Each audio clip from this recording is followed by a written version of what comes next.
welcome back to another episode of Victoria 2, Heart of Darkness. It's been suggested by commenters. I am going to start off this episode by giving a bit of an overview of what's happening in the world. So first off, China hasn't really changed much. East Asia, I have, of course, expanded quite a bit. A little bit to the west of that, it looks like India is becoming more and more British, although I do believe Punjab has... It looks like they've expanded a little bit. I'm not really sure where they started off, so I might be incorrect there. Russia has taken a few colonies here in Central Asia, as well as conquering some of Bukhara and Khiva. Persia has certainly expanded to the east, taking over some of Afghanistan's land.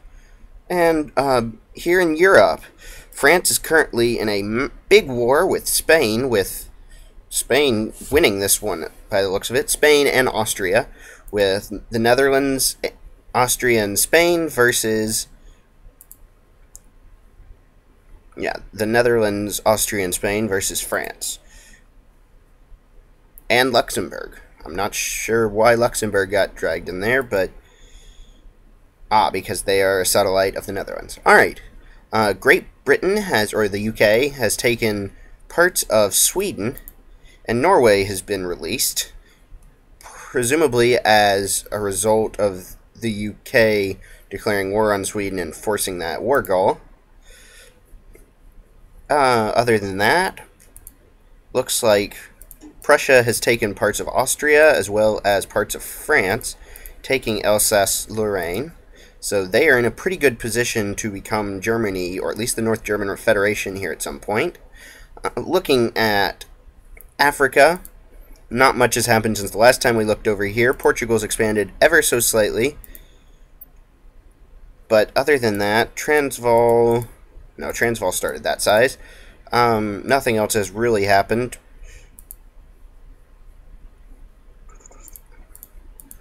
And South America, it looks like Bolivia expanded, as had been previously mentioned, but is currently getting beaten back by Argentina and Peru.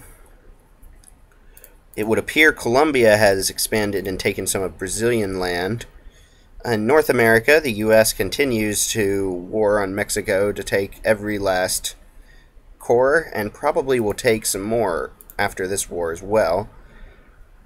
And that brings us pretty much back. In Oceania, New Zealand and Australia haven't really changed, and here's our points of interest. So, yeah, not a whole lot has changed around the world. Europe is shaking up a little bit, with the big noteworthy thing being that Greece has gotten a couple extra states, and that Romania is free. And, of course, part of our empire now. Speaking of which, I am going to go ahead and offer a alliance to... Oh, well, they're not going to accept an alliance. Phew. Well, I guess I'm going to increase relations until they do accept an alliance.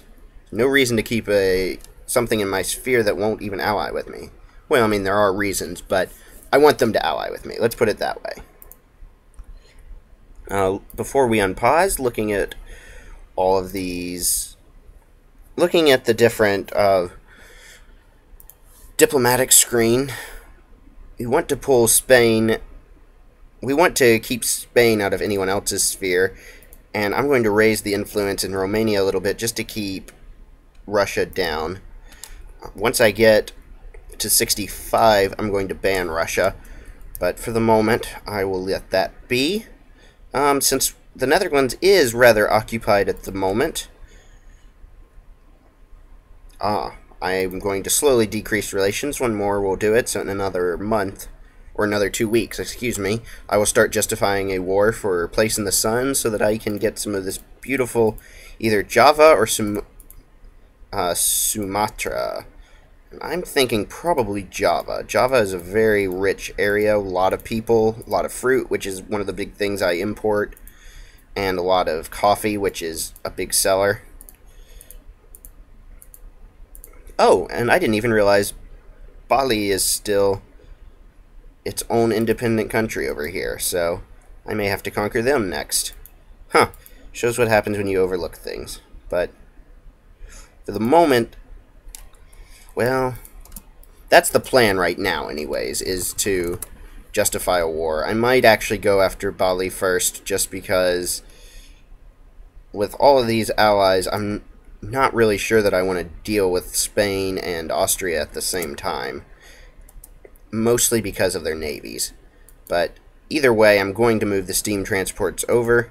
So whatever my decision is, I will be ready to take action. Doing pretty well on money as we start off here. I'm surprised no one's gone bankrupt yet, but it's only been a month. There's still time. Invention just showed up. We can now build commerce raiders. Looking at their stats, probably not really worth building at this point. I will wait and try and build ironclads instead. Extra coal production, always nice. Extra 50%, pops it up to our fourth most produced good. And need to decrease relations with the Netherlands again. I forgot to... I'm not keeping a close enough eye on Romania. I really need to do better about that. But in other news, our government is now a limited constitutionalism. Or Prussian constitutionalism, depending on which way the game wants to call it at the time. And our first elections are now beginning. And looking at the news, artillery prices, of course, move up and down. Looks like Austria got some land off of Ferrara, which is here in... Yes, they got some land in northern Italy, so Austria is pretty big. So is Prussia, though. The German states are looking in a good place that if one of them can seize absolute power over the area, they could very well be a competitor for #1 at the end of this time frame. And socialists have shown up in France. How unfortunate. Now, place in the sun. Place in the sun's 10 infamy, so I'm going to have to wait for this. For the moment, anyways. Siam pieced out with the Netherlands, so I don't really have to worry about them now.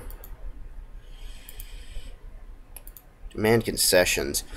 Yeah, I'm going to focus on expanding in Southeast Asia before I try and take on any of the other great powers. I'm just not really quite at that point yet that I want to...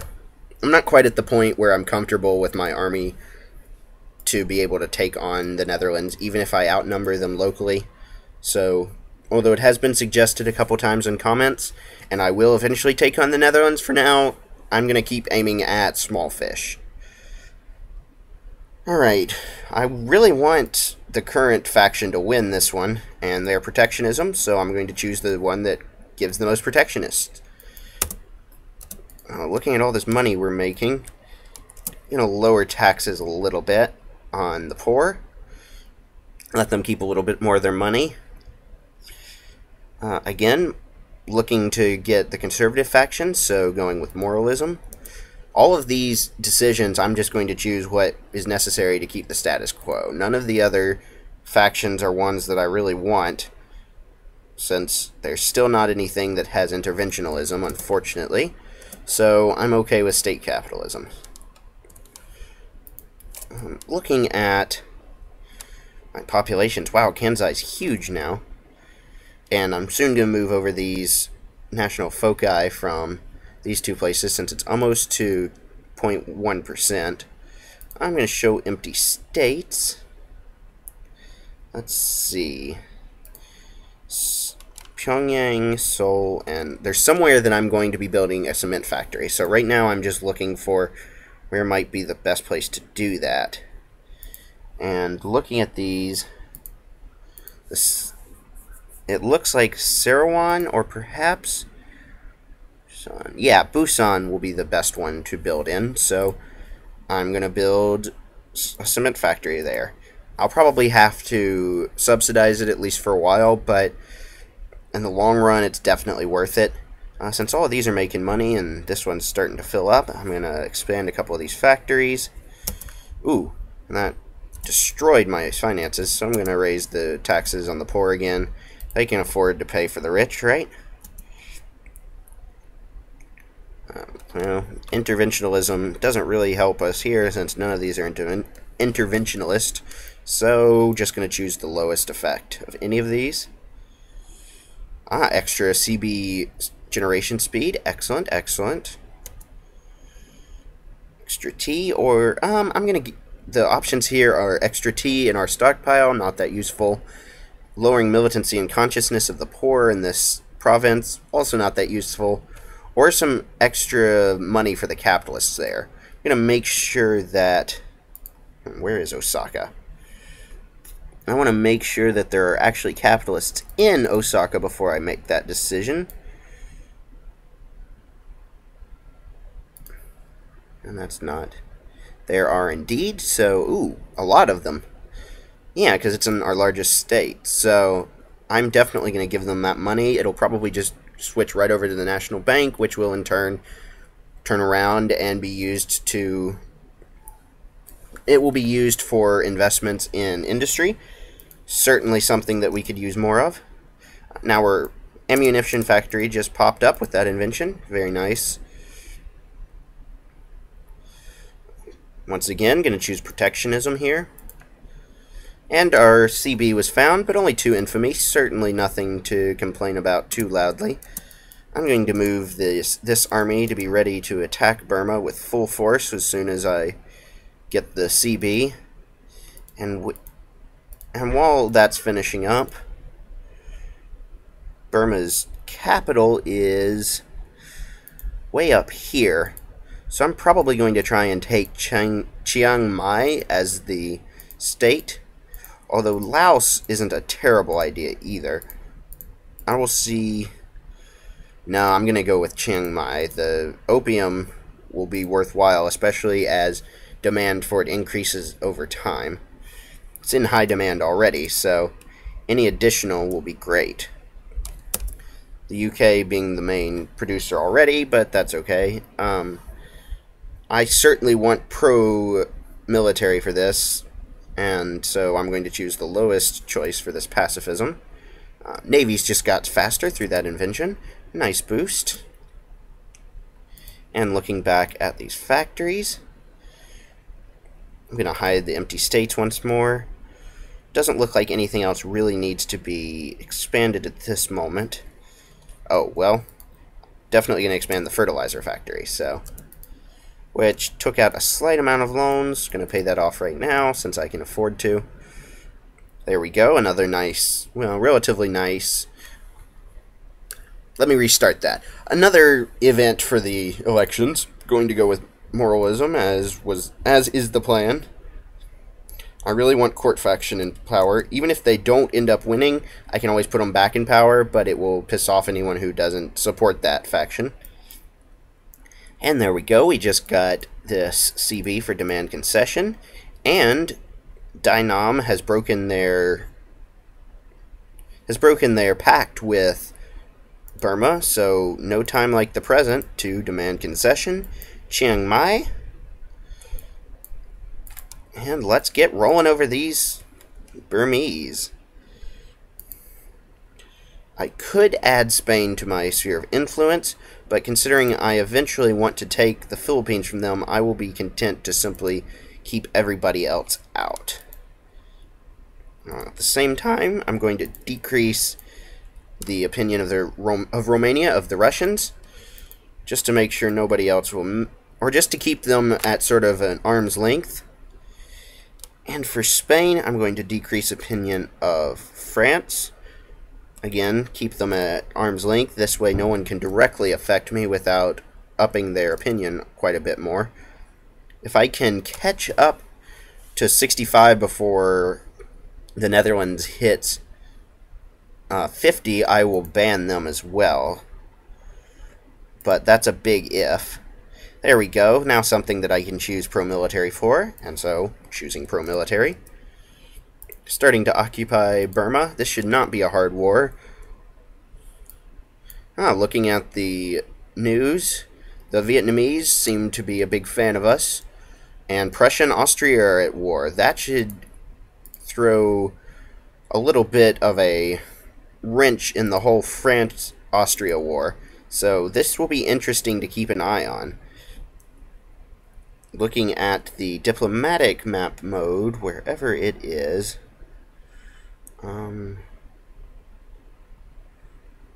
there we go. Diplomatic map mode. Austria is at war with quite a few here and allied with the Netherlands, though they're not doing much. And Prussia's at war with the Netherlands and Austria. France is at war with the Netherlands and Austria. It's basically just a big clusterfuck in Europe right now. Thankfully, we're over here in East Asia, slowly building up our empire and slowly building up our industry until we will hopefully overtake the others and become the top power in the world. Another choice between free trade and protectionism, going with protectionism, although most of the people seem to support free trade. But looking at party popularity, we should have no problem getting the court faction back in power anyways. Burma's starting to show up with their army. Not that I'm really that worried. And the end of our first election. Court faction wins. I'm quite happy with that result. 4 more years before we have to worry about it again. So we finished that siege. Going to try and dislodge Burma's army. It looks like I may have to chase them a little while to do so. Railroad just finished. I'm going to invest in... Oh, well, it's 1860s, so of course the next one needs to be empiricism, which it looks like is going to take us a year and a half or so, but will be worth it for the extra 50% research. I will chase the Burmese army all the way to wherever it is they're running off to. They seem to have quite the large army at the moment.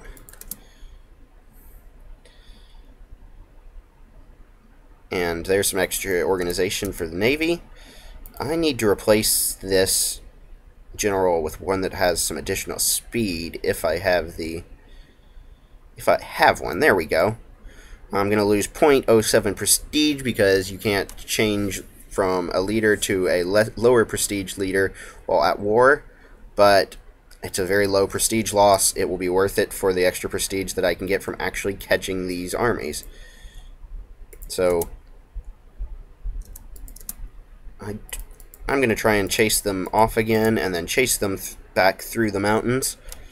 But first things first, making war. Ooh, I've caught them, and it looks like this is going to be very one-sided. Upper house just got rearranged. Socialists gained a little bit, but not a lot else moved. Mobilization impact is decreased. That means that if I choose to mobilize all of these 72 brigades, it will not lower the output by quite as much.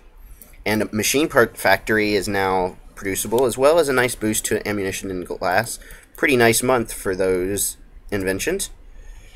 And there we go, leaving very few, well, actually, very few alive, and they all dissipated. So, going to break this siege as well, and then continue the siege of Burma's provinces. They were too fast and got away from me. I'm okay with that, though. They're running off into Cambodia. They can stay in Cambodia. They are not a threat to my army at all. I don't even need to move additional troops by the looks of it. And I'm going to let that small army run off while I siege this, and then move this army to break the other siege. It looks like we missed a couple newspapers. New parties in the Chinese Empire. The UK and the Netherlands are now at war. Looks like it will be a good time to fight the Netherlands here pretty soon. Looking at that war...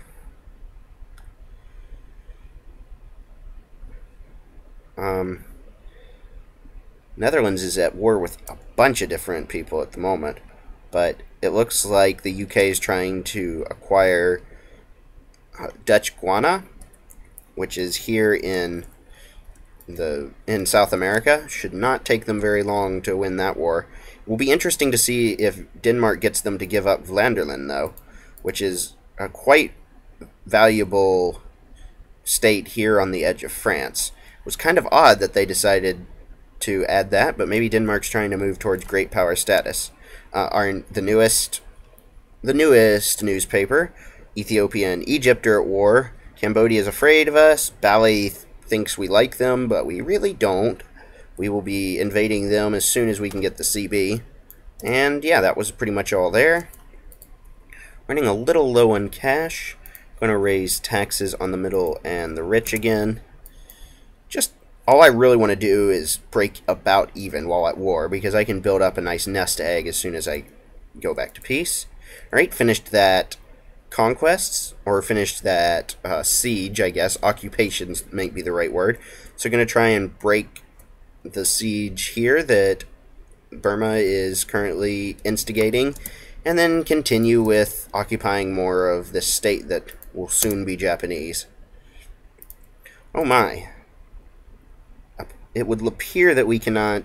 that's why there's the difference between what's on the ledger and how much we're actually making, is because we're not getting as much canned food as we would like. And looking here, certainly need some more money to expand the steel factory in Kansai. And it doesn't even look like capitalists are interested at all in expansion of that factory or building any new ones in that state, so I will have to intervene and do that myself. But that will have to wait until I have some more money. For the moment, the craftsmen can just be a little bit unemployed. Sucks for them, but can't really do that much about it. Portugal has gone bankrupt. That should be interesting. Might push some of the other powers to make war on them and eventually take some of their provinces in Africa. And a peace offering. Looks like Burma's ready to capitulate, so welcome to the fold, Chiang Mai. That looks like the right one. Oof.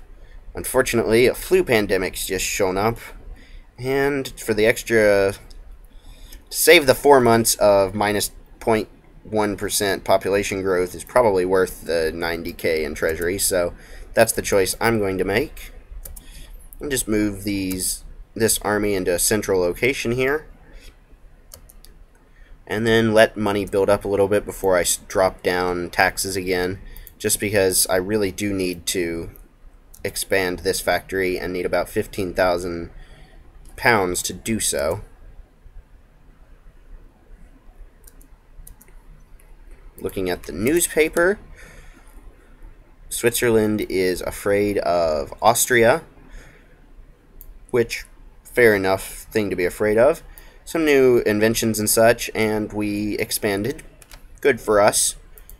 The U.S. just got Dred Scott versus Stanford, which is a major Supreme Court decision in the U.S. regarding slavery and what the rights are of a slave that has made it to a non-slave state.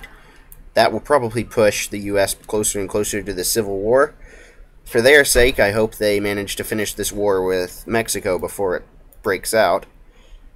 Looking at the war, it looks like USCA is still trying to conquer El Salvador and might just get it this time, while US is just running train over Mexico. Once again, I'm not paying enough attention over here. Oh, my. While we were watching, the CSA has become a thing and has taken a lot of states with them. This will be interesting. They may well win this civil war. USA is going to want to sue for peace very quickly with Mexico, which I'm not sure they're going to be able to do, considering apparently Arizona is a very large percentage necessary, or perhaps it's the El Salvador that's adding all of that. But either way, U.S. is going to want to make peace very quickly so that they can focus on their bigger enemy. Looking at the newspaper, yep, big news is, of course, the USA and the CSA are now at war. And other than that, just a few kind of late articles about our recent military victories. And I will keep a better eye on Spain as soon as the Netherlands gets close to 50, I will ban them and then drop them down a little bit more. So like dropping their relation from cordial back down to neutral. And we have plenty of money, so I'm going to upgrade this factory. Looking around, going to upgrade another factory in Kanto, and this one in Chubu, since apparently it's quite cheap to upgrade that factory. Our capitalists are now beyond the 10%, so I'm going to clear out those foci and put them to use on our next large ones. So Pyongyang and Busan will be the next targets. Got to get more capitalists all over the place.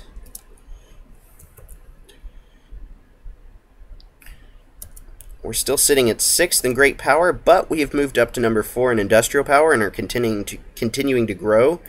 I'm looking at, like, we have a lot of officers, so I'm going to add a couple of those. Increase the relations with Romania. Maybe get an alliance going here sometime pretty soon. And looks like the Netherlands has switched away from Spain to someone else.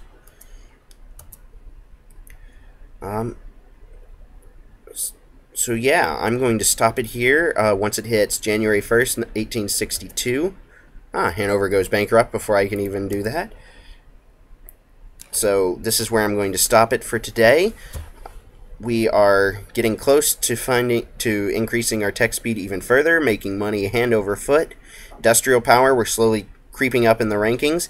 We've added a nice new chunk of land, including a lot of opium production here in Southeast Asia.